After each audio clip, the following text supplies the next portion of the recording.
Hello mga bebs, mapagpalang Lunes sa inyong lahat at ito ang kaganapan nung kami ay papuntang Bicol last Friday yan, 11 o'clock in the evening ay nagpasya na kaming bumiyahe. 11:30 nga ng gabi ay hataw na hataw pa rin ang kalsada dito sa SLEX mga bebs, kaya naman nag-shortcut kami dito sa may gasolinahan at umikot kami at dead end pala. Yung pala sa kabila ang labasan, mga bebs. Ang makikita mo dyan, ang mga kasabayan namin ay puro mga Optimus Prime na mga truck na napakalalaki, mga bebs. Muntik na kaming ma-sandwich dyan dahil git-gitan. Hindi ko sa malamang dahilan kung bakit ganyan. Ang SLEX supposed to be ay kailangan expressway, pero hindi ito expressway. Ang nangyari dito ay parang naging parking.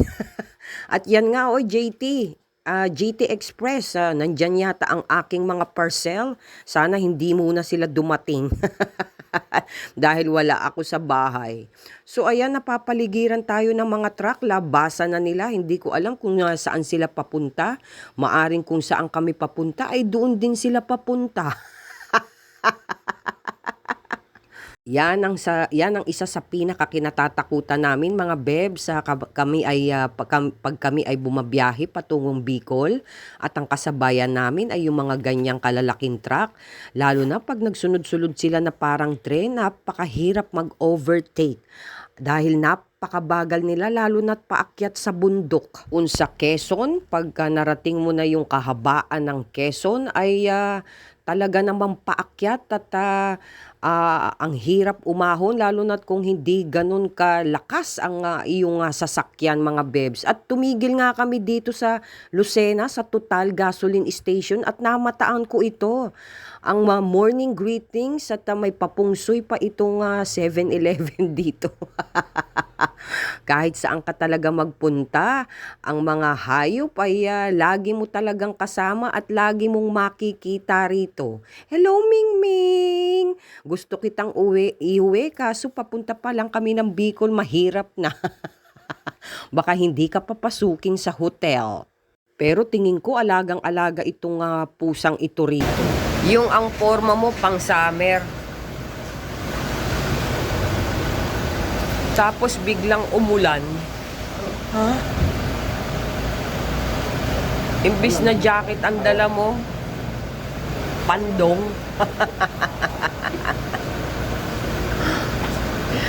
Imbis na naka-rubber shoes ka, naka-tsinelas ka.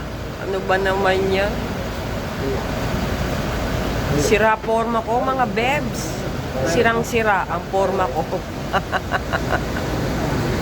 At bumuhos nga ang napakalakas na ulan mga bebs. Masyadong madilim ang kalsada at nakakasilaw dahil sa mga ilaw ng mga nakakasalubong mo.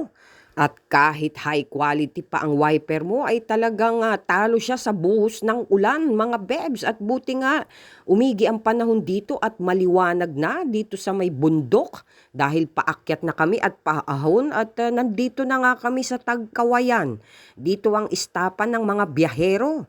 Na siguro pupunta rin ito doon sa Peña Francia. Nagbaon lang ako ng luncheon meat at dito na lang ako bumili ng kanin mga bebs.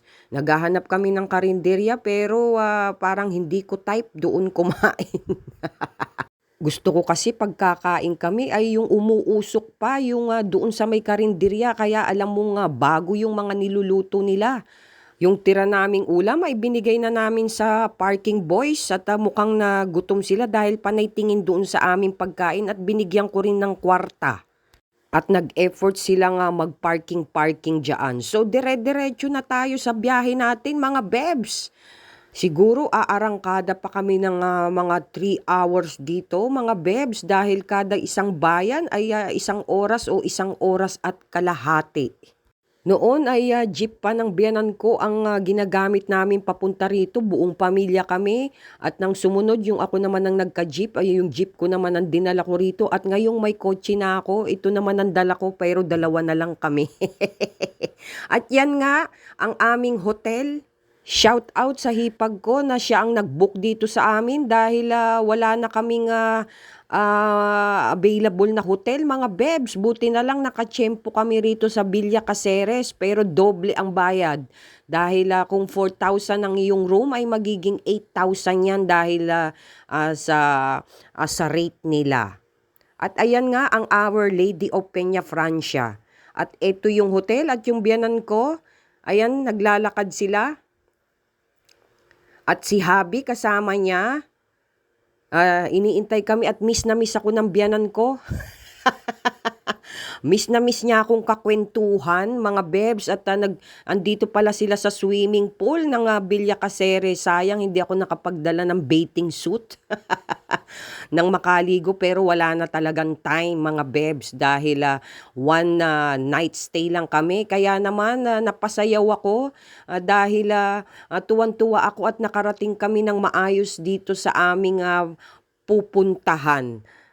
Walang aberya at ligtas kami. Maraming salamat, mahal na ina. At malungkot nga yung biyanang kong nagkukwento dahil nadukutan siya, mga bebs. Worth 10,000 doon sa kanyang bag. Friday night, nandun daw sila sa katedral at hindi niya namalaya na nagit-git siya.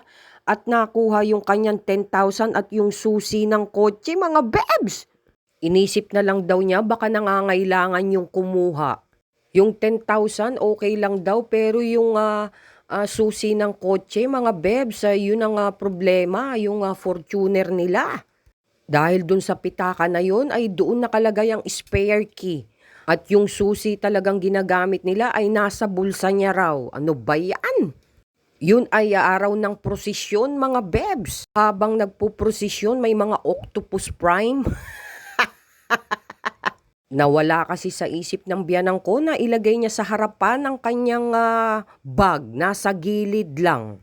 So yun lang, mga bebs. Bye-bye!